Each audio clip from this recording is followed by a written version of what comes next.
Hello. डग साहेब नमस्कार. बोला ना. डग साहेब तुम्ही आता एक अंदाज दिला की 30 तारखेपर्यंत पाऊस असणार आहे हा. हो. तर शेतामधील कामे आटपून घ्या. सर मग पाऊस असल्यावर कामं कशी आटवायची शेतकऱ्यांनी? आता आता तर मला सांगा, आता इथं ना हं. हे देवगाव फाटे आहे. आता इथं वापस आहे. आता येणं करायला पाहिजे. ज्यांच्याकडे नाही ते नुसतं ठेवायचे. हां. आणि सर पाऊस बंद कधी होईल नेमकं? कारण तीसला. काय काय व्हायलंय दररोज थोडा वेळ पाऊस येतच आहे. हा, मग कसं आहे, जशी वेळ भेटेल तसं करावं लागणार आहे. नाही तर मग बंजाड्या होत्या ना. पाऊस बंद कधी होईल हा नेमका? 30ला होईल. हो. एकदम असा बंद होणार नाही. 1-2 तारखेला थोडी उघाड भेटेल थोडी. समजा एक 2-4 दिवस उघड भेटेल परत आता आपला. इकडल्या भागात ना, आता मी आता हे काय संभाजीनगरहून येलो ना. हा हा. आता यायच्या चांगल्या वापस आहे, ते काही करायला तयार नाही. ज्यांच्याकडे पाऊस येतो त्यांना करू वाटायला.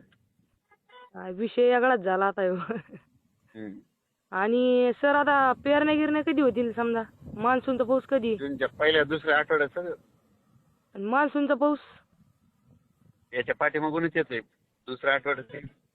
जूनच्या दुसऱ्या आठवड्यात मान्सूनचा पाऊस येईल, है की नाही? हो.